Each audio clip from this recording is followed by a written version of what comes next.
முதலமைச்சரான உடனே எதிர்கட்சி தலைவர்கள் எல்லா தலைவர்களையும் வீட்டில் போய் அலுவலகத்தில் போய் சந்திக்கிறார் சார். இந்த நடைமுறை எப்படி பாக்குறீங்க?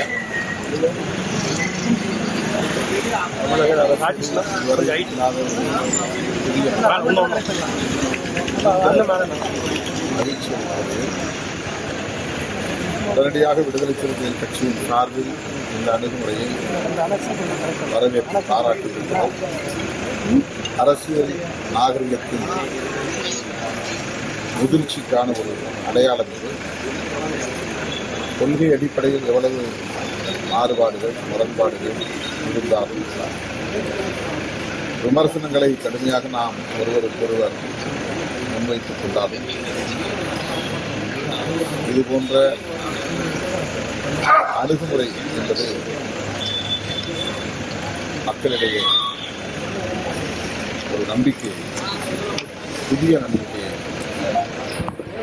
உருவாக்கி அந்த வகையிலே நாம் முதல்வர் அவர்கள் இந்த அணுகுமுறையை விசார பாராட்டி வரவேற்க கடமைப்பட்டிருக்கிறது.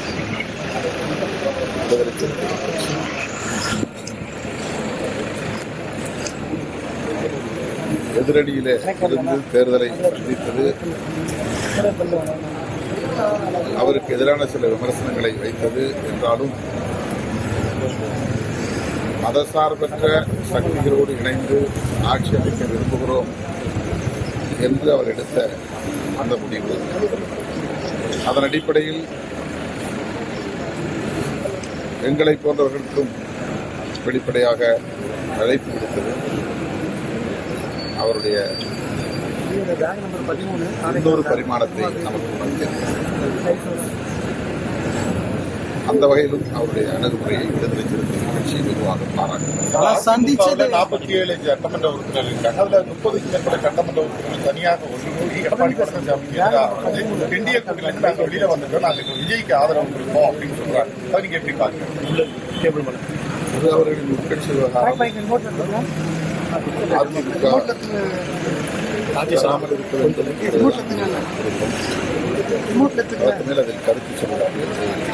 விஜய் சந்திச்சது மதச்சார்பற்ற முற்போக்கு கூட்டணி தலைவர்கள் மட்டும் தான் சந்திச்சிருக்காரு. எதிர் திசையில் இருக்கிற என்டிஏ கூட்டணி சந்திக்கல. அப்படி இருக்கும்போது அரசியல் மாண்பு அப்படிங்கிறது பொருந்தும்.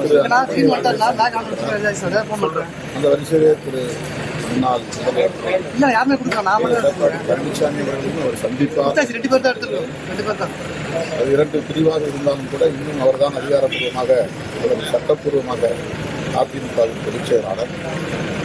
ஆகவே அவரையும் சந்திப்பார், சந்திக்க வேண்டும். சார், உங்களை சந்திக்கிறது வர்றதுக்கு நேரம் இருந்தால் சொல்லுங்கள் சார். எப்போ சந்திக்கிறீங்க, எங்கே சந்திக்கிறீங்க? வேலைச்சேரியில் தான் நான் இருக்கிறேன். 4 மணி அளவில் வேலைச்சேரி செல்வதாக நகரத்தில். நீங்க உங்களை முதல்வர் ஆக்குறதுக்கான முயற்சிகள் நடந்தது, அதை முறியடிச்சது காங்கிரஸ் தான் சொல்லிட்டு நேத்திக்கு ஒரு செய்திகள் பரபரப்பாக பேசப்பட்டது. அதற்கான முன்னெடுப்புகள் நடந்ததா சார்? இந்த காங்கிரஸ் அதில் எந்த வகையில் தலையிட வேண்டியது தெரியாது. அதிமுக, திமுக மற்றும் இந்த கூட்டணியில் இடம்பெற்றுள்ள சில கட்சிகள் அந்த முயற்சியை மேற்கொண்டதாக எனக்கும் தகவல் கிட்டியது. நாங்கள் இடதுசாரிகள் எடுக்கிற முடிவின் அடிப்படையை முன்வைத்து எங்கள் உயர்நிலைக் குழுவிலே விவாதித்து அதன் பின்னர் தான் முடிவெடுத்தோம்.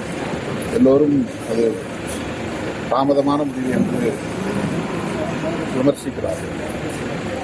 ஒரு அரசியல் கட்சியை நடத்துகிறவர்களுக்கு தான் ஒரு முடிவை எடுத்துவிட முடியாது.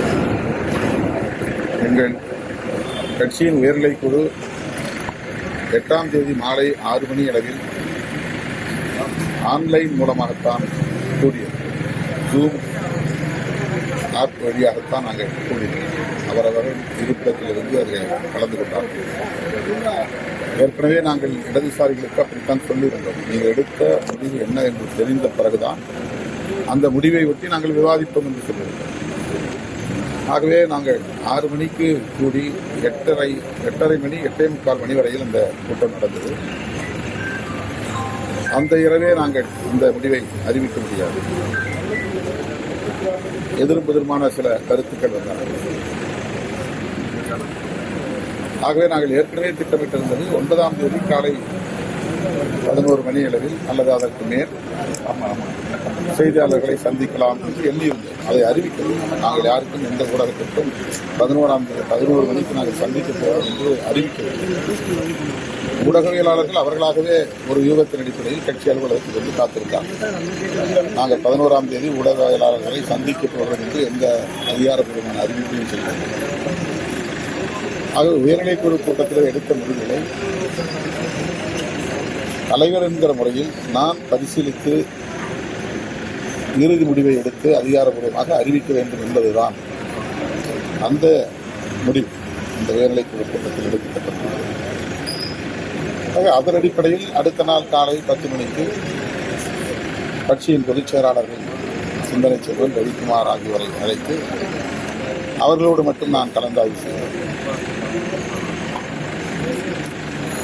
இடதுசாரிகள் நிபந்தனையற்ற ஆதரவை தெரிவித்திருக்கிறார்கள். அதைப்போல் நாமும் நிபந்தனையற்ற ஆதரவை தெரிவிப்பது அமைச்சரவையில் இடம்பெற வேண்டாம் என்கிற கருத்தை நான் வலியுறுத்தினேன். இடதுசாரிகள் அப்படி எடுப்பதிலே ஒரு நியாயம் இருக்கிறது. ஆனால் நாம் விளிம்பு நிலை மக்களுக்காக இயக்கம் நடத்துகிறோம். நாம் அதிகார பகிர்வை கோருகிறவர்கள், ஆட்சியிலும் பங்கு அதிகாரத்தின் பங்கு என்ற விளக்கத்தை முன்வைத்தவர்கள் வைத்துக் கொண்டிருக்கிறார்கள்.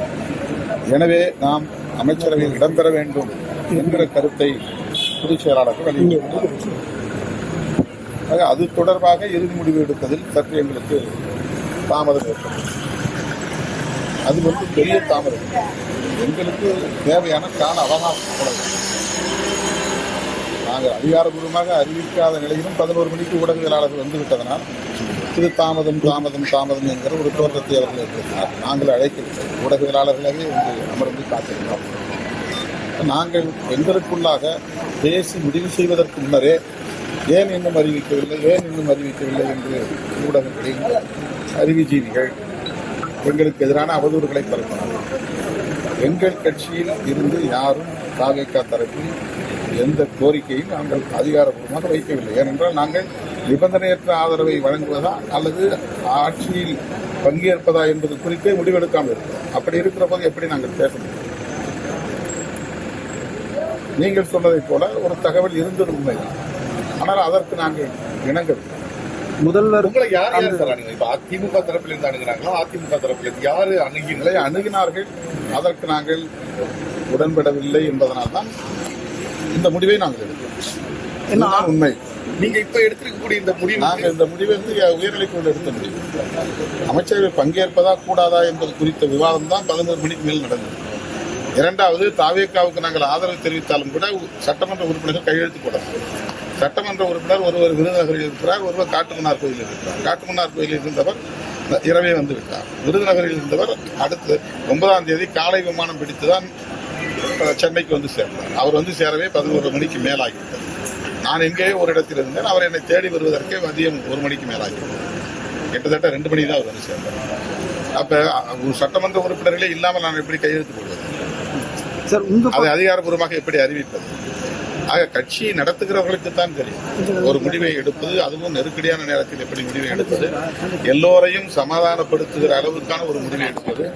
இதை பற்றியெல்லாம் யோசிக்காமல் உதிரிகளாக இருப்பவர்கள், கட்சிக்கும் அரசியலுக்கும் எந்த தொடர்பும் இல்லாதவர்கள், வெறுமன நுனிப்புள் மேய்கிறவர்கள், வாய்க்கு வந்தபடி திருமாவளவன் அதை பேசுகிறான், இதை பேசுகிறான், அப்படி பேசுகிறான், திரைமறைவில் பேசுகிறான் என்றெல்லாம் அவதூறுகளை பரப்பியது வருந்தத்தக்கது.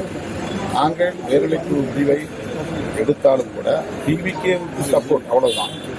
ஆனால் அதை அமைச்சரவையில் பங்கேற்று ஆதரவு தெரிவிக்கிறதா, வெளியில் இருந்து ஆதரவு தெரிவிக்கிறதா, இந்த முடிவை எங்களால் அந்த ஆன்லைன் கூட்டத்தில் எடுக்க முடியும்.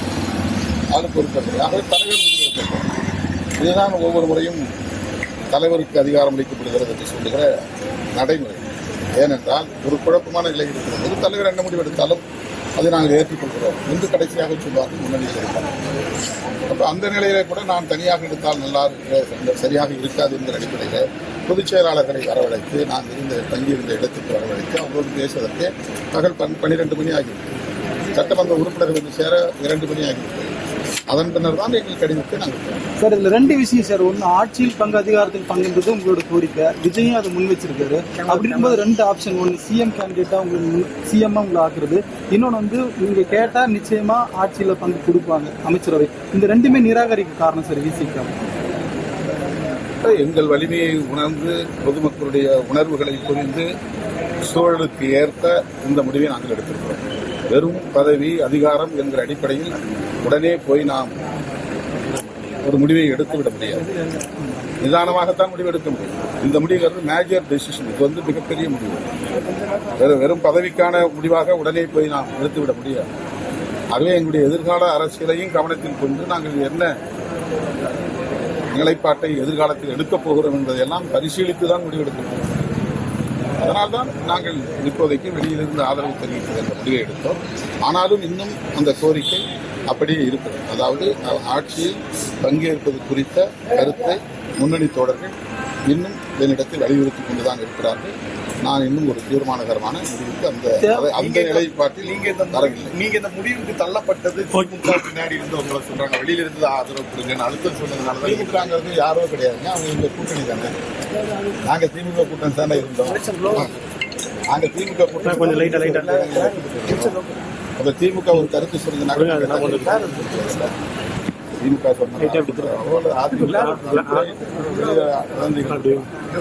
நாங்க திமுக தலைமையிலான ஒரு கூட்டணி இருக்கிறோம். இந்த கூட்டணியில இருக்கும்போது அவங்க ஒரு ப்ரொபோசல் வைக்கிறாங்கன்னா அந்த ப்ரொபோசலை வந்து நாங்க வந்து தூக்கி எறிஞ்சு விட முடியாது. நாங்கள் 10 ஆண்டுகளுக்கு மேலாக அவங்களோடு இணைந்து பயணப்பட்டிருக்கிறோம். பல போராட்ட களங்களில் கைகோர்த்து நின்றிருக்கிறோம்.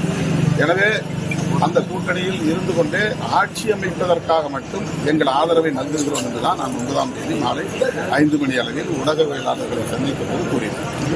ஒரு கூட்டணியில் இருந்து கொண்டே இன்னொரு கட்சிக்கு குடியரசுத் தலைவர் ஆட்சி வந்துவிடக்கூடாது என்கிற அடிப்படையில் ஒரு ஆதரவை நல்கியிருக்கிறோம். அவ்வளவுதான். அமைச்சரவையில் இடம் பெற்றால் நாங்கள் கூட்டணியை ஒற்றாக திமுக கூட்டணியிலிருந்து வெளியேறுகிறோம் என்று அந்த முடிவை எடுப்பதா இல்லையா என்கிற ஒரு எங்களுக்குள்ள இருக்கிற ஒரு நிலை. அது தொடர்பாக விவாதிப்பதற்கு எங்களுக்கு கால அவகாசம் தேவைப்படாதா? எதுக்காக வந்து இவ்வளவு தூரம் இழுபறி பண்றாங்க, ஏன் வந்து தாமதப்படுத்துறாங்க, இவங்க எதுவும் திரைமறைவில பேரம் பேசுறாங்க, அதெல்லாம் எதுவுமே கிடையாது. இந்த மாதிரி எந்த பேச்சுவார்த்தை நடத்துறது எங்களுக்கு அவங்களோட எந்த அக்சஸும் கிடையாது. சார், நீங்க சொன்னீங்க இன்னமும் அமைச்சர் ஆட்சி அதிகாரத்துல பங்கு எங்க கட்சி தோழர்கள் பேசியிருக்கிறாங்க.